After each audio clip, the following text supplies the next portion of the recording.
I'm driving the car home, so you'll have to walk from the airport. You're always busy with chores and glued to the computer, so you probably need some exercise, huh? It'll take you around 3 hours to get back, so just hang in there. Kyle's words had a harsh edge to them. Once he jumped in the car, he ordered me out, his smirk dripping with contempt, like a kid playing a prank. Kyle was clearly enjoying himself. Faced with his sarcasm, I managed a weak smile and retorted, "It won't take 3 hours, will it? You're sending me back home, right? What's with the drama? Who said anything about 3 hours? It's just a 9-minute walk to my new place." Kyle laughed heartily, clearly not buying my story. His laughter filled the car, mocking me, yet also revealing his doubt. There were all sorts of people around us. Businessmen in suits, families, elderly couples, young women, each with their own agenda. But Kyle, lost in his laughter, paid them no mind. It was like he was in his own world inside the car, oblivious to the hustle and bustle outside. He kept laughing, seemingly joyful but with a hint of darkness. Alice stopped trying to make me laugh. Do you really expect me to believe such an obvious lie? Quit the nonsense and start walking. It'll be dark soon if you don't hurry. Well, if you're so sure, why don't you come and see for yourself? It might wipe that smile off your face. But honestly, whether you believe me or not, it doesn't bother me at all. Fine. If you're that confident, prove it. But remember, there'll be consequences if you're lying, I challenged. Kyle's irritation was evident as his face twisted in annoyance, his brows furrowing. Kyle's irritation boiled over, his voice booming in the car, drawing surprised looks from those around us. Instead of feeling intimidated, I nearly burst into laughter, knowing Kyle was about to face his own nightmare. With renewed determination, I set off towards my new home. 9 minutes later, Kyle and I stood before an ordinary 12-story apartment building, 3 years old, with a view of departing planes. Kyle seemed taken aback by the building, but quickly masked his surprise with nonchalance. Alice, just admit it. You're lying about moving, aren't you? Stop before you get in trouble for trespassing. Stop fussing and come inside, I replied, though Kyle remained skeptical, following me with a dismissive grunt. Yet, as we rode the elevator to the 5th floor, I sensed unease in his eyes and tension around his mouth. His profile hinted at hidden concerns. Upon reaching the 5th floor and unlocking the apartment door, Kyle's facade crumbled. Anxiety gripped him, and he struggled to maintain confidence, which only made his fear more apparent. As the door swung open, Kyle began to tremble uncontrollably, his face a mixture of shock and fear. I couldn't contain my satisfaction seeing Kyle's reaction. It seemed like he was finally facing reality. "Why are my parents here?" Kyle exclaimed as we faced my angry in-laws. Their red faces hinted at the seriousness of the situation. "You were supposed to be on a trip today. Why are you here, Kyle?" "We set up a fake plan to catch you. We're siding with Alice." Despite their explanation, Kyle looked utterly bewildered. "Why go to all this trouble? Why punish me like this?" Kyle must have been flooded with questions. Sitting cautiously in front of his parents, he sought clarification, but confusion still clouded his expression. "Can someone explain clearly? I don't understand this ambush and punishment." "Stop lying, Kyle. We saw everything. How you left Alice at the airport to walk home." My father-in-law interjected, showing Kyle his smartphone screen. Kyle's eyes widened, sweat beading on his forehead within seconds. The screen showed our exchange at the airport, capturing the moment vividly. Kyle's mocking and loud voice echoed through the video. His expression shifted drastically as he watched, mouth tight, eyes avoiding the screen, realization dawning. Kyle trembled visibly, sweat glistening on his skin. My father-in-law quietly pocketed his phone, his gaze heavy with anger and disappointment. Tension filled the room. "I can't believe Dad recorded this. When did you even film it?" Kyle stammered, his voice strained. "It was at the airport earlier. We've been watching all along while you were in the car." My father-in-law replied calmly. At the airport, amidst the bustling crowd, Kyle's parents and I had strategically placed ourselves to witness the events firsthand. Kyle had walked straight into my trap, unaware. His parents observed him silently, the room heavy with anticipation. Finally, my mother-in-law broke the silence. "Kyle, we're shocked. How could you leave your spouse stranded at the airport like that?" It was just a heated argument. I didn't mean any harm." Kyle mumbled, his voice trailing off. It's true, abandoning the woman you love isn't right. Kyle, why are you laughing? Is this a joke? Kyle's father interrupted, his mother's glare intensifying. In that moment, Kyle froze, his face draining of color, like a deer caught in headlights. The room filled with a heavy, tense silence. Sensing the disappointment more than anger in his parents' expressions, I realized they held high expectations for Kyle. He had always been responsible and dedicated, facing challenges head-on. Everyone admired his character and expected great things from him. Yet beneath that facade was the reality of how he treated me, his wife. The revelation that their beloved son had mistreated his spouse was difficult for them to comprehend. Feeling their emotions, I knew it was time to reveal the truth to Kyle. Despite his father's stern gaze and his mother's subdued anger, I began to speak. Kyle, I've been struggling for a while now. Just 6 months into our marriage, you changed. You were always away on business trips, neglecting us. Then the bullying started, and I couldn't understand why until I discovered the truth. You've been having an affair. I've told your parents not only about the bullying but also about the affair. At the mention of the affair, Kyle's shocked silence shattered, his gaze piercing through me, almost causing me to falter. But Kyle's parents stepped in. Hold on, Kyle. I'll admit to the bullying. I may have gone too far at times. I didn't realize it then, but if it hurt you, Alice, I'm sorry. However, I haven't cheated. You should have evidence before making such serious accusations. I don't have evidence right now, but it's clear you're cheating, just like your father said. Denying it won't make it go away. Wouldn't it be better to come clean now and prevent more pain? What? Accusing me without proof? You're going to confuse my parents? Kyle protested, his usual defensive pattern emerging when his position was challenged. As the tension rose, the rest of us remained calm. I'll say it again. Denying it won't help, because I already know everything. I may not have proof now, but there's a witness. I'll call her here. Just wait. After the call, the intercom buzzed, and within 3 minutes, as the person entered, Kyle froze as if time had stopped. She's the witness. Her name is Karen. But Kyle, you probably recognize her, right? She's your affair partner. Karen has seen your true colors. She was at the airport with your parents. Wait, Karen? Why is she here? I didn't know about this, Kyle exclaimed. Through my investigation, I had discovered Kyle's affair with Karen, an employee from a client company. I had secretly contacted Karen, and our conversation revealed that Kyle had kept his marital status hidden from her during their relationship. Karen believed they were serious, and she was deeply shocked to learn of Kyle's deception. Naturally, Karen couldn't stomach Kyle's lies, so I arranged for her to be at the airport to confront him. When Kyle caught sight of my new apartment, a subtle grimace crossed his face, not because of its location, but because Karen lived in the same building. Kyle probably never imagined I'd be in touch with Karen, which explained his feeble attempt to appear confident. However, his facade crumbled under scrutiny. In fact, my move to this apartment was calculated to bring me closer to Karen.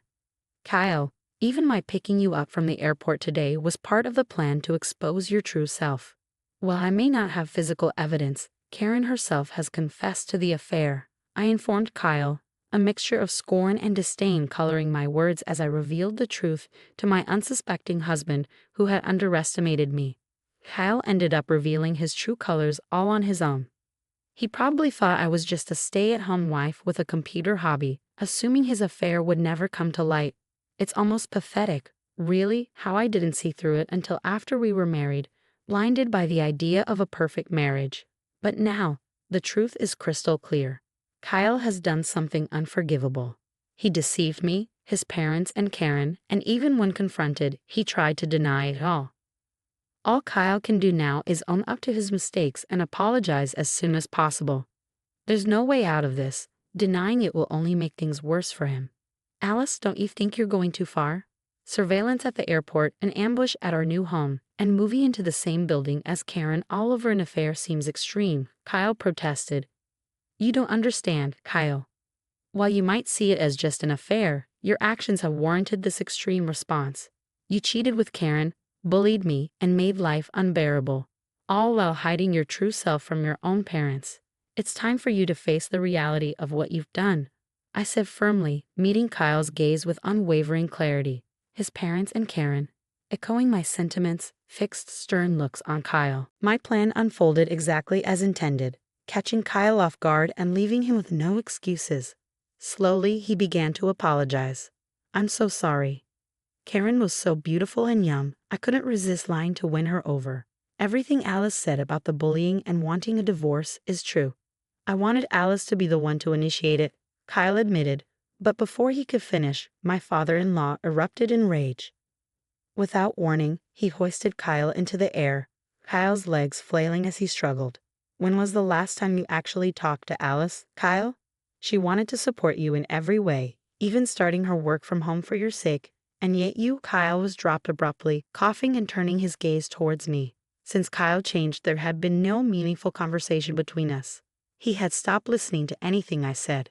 Even when I talked about my work from home, he dismissed it as just a housewife's hobby. "You've not only lied to Alice, Kyle, but also to Karen, deceiving and potentially ruining the life of a young woman," my father-in-law added sternly. "What a foolish thing to do," my mother-in-law said, her voice trembling as if she might burst into tears. And then there was Kyle, trembling himself, seemingly coming to a realization. His repeated apologies of "I'm so sorry" made it feel like we were dealing with a completely different person, showing genuine remorse. Though still angry, the in-laws appeared slightly relieved that Kyle was sincerely apologizing. "Alice, it's all my fault. I know it's unforgivable, but I'm asking for a fresh start from today. Can we try again?" Kyle apologized to me, his words silencing the room. However, my next actions shocked everyone. "Kyle, you're such a joke to your father, mother, and Karen. Isn't Kyle just ridiculous?" My laughter filled the room, even louder than Kyle's at the airport, leaving everyone puzzled. It may have seemed bizarre, but knowing everything, I couldn't help but laugh. As my laughter subsided, I pulled out a thick envelope from my bag and tossed it at Kyle. "What's this?" Kyle hastily grabbed the envelope, sensing something ominous. With a nervous swallow, he cautiously checked its contents. The moment he did, he trembled so violently it seemed the room itself shook. "That's the result of a separate investigation into your affairs, Kyle. Besides Karen, you were seeing other women during your travels," I revealed. "So essentially, these are your local wives across different regions?" My father-in-law questioned incredulously. "Local wives? Kyle, were you planning to deceive us even further?" Kyle's supposedly sincere apology was just a facade to prevent yet another affair from being exposed. His promises of change were nothing but lies.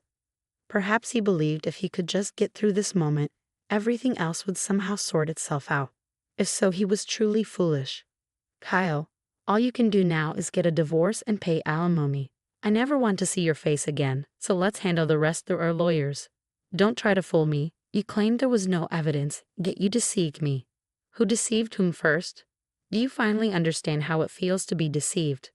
Damn it, Alice. You'll regret this, you know. A mere housewife like you won't survive on your own. Don't you dare come crawling back to me." Kyle abandoned his facade and approached menacingly, but his threats seemed laughable to me. It would be Kyle who would regret his actions, yet he left our new home with those final words, oblivious to what lay ahead. The tension in the room dissipated, and we all took a seat simultaneously. My in-laws and Karen offered heartfelt apologies. "Alice, we're so sorry for everything. It's our fault for not realizing sooner and causing you such distress. And Karen, we've troubled you deeply. We'll make sure Kyle takes responsibility. Just wait. We'll pursue him relentlessly if necessary. Please, everyone, no need for apologies. Thank you for supporting my plan. Kyle deserves to face the consequences, but there's no need for an extensive pursuit. He'll definitely reach out to us, without a doubt." My in-laws and Karen glanced at me with a slight smile, puzzled by my confidence. They hadn't fully grasped my plan yet, but it wasn't because of overconfidence or denial. It was a certainty I held deep within. I'll say it again. Kyle knows nothing, and I know everything. I could see the path Kyle was heading down clearly. My intention was to watch silently until he faced the consequences of his actions. A month had passed since then. I sat at my computer in our new home, the gentle breeze outside rustling the trees. The serene silence was interrupted by my phone vibrating. The 100th missed call, all from my ex-husband. Taking a deep breath, I answered. As I held the smartphone to my ear, I could hear my ex-husband's voice, A mix of surprise, anxiety, and a glimmer of hope. Finally, you pick up. Why are you ignoring me when I'm in such trouble? Oh, you're in trouble, huh? What happened? I was deceived. One of these local wives turned out to be a scam artist. She took all my money, and now I'm being chased by some scary guys. It's really bad. That sounds tough. Good luck with that. Hey, don't hang up, please. I'm begging you. Just a little help. I've got no money, can't go home. I'm done for without you. Who said, don't come to me with regrets, never come crying back? I knew everything, including the fact you were being deceived, but I chose not to say anything. I thought it was pointless to tell you anything he wouldn't understand without experiencing the consequences firsthand. His voice faded from the call. Perhaps now, Kyle regretted his actions, but I refused to assist him. People like him couldn't grasp others' pain without facing it themselves. You only think of yourself. That's why you're in this situation. I have work to do, so don't call me again. What work? It's just your hobby. I didn't want to have to say this, but my annual income surpasses yours, Kyle. I found success as a web novelist along with my blog, YouTube channel, and more. I can manage just fine on my own. What? You earn more than me. Wait, can you lend me a little money then? My ex-husband rambled, but I hung up and promptly blocked his number.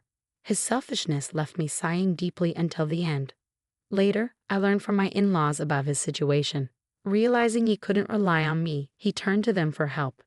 However, they were already aware of his predicament and were furious once again. Despite their anger, he continued making excuses, resulting in his parents disarming him. With nowhere to turn, he fled, changing jobs and relocating. However, it seemed the threatening men pursued him to his new location. He even sought refuge near his parents' home at one point, sending messages of regret and reflection. But it was too late. His actions had consequences, and he bore the weight of that truth.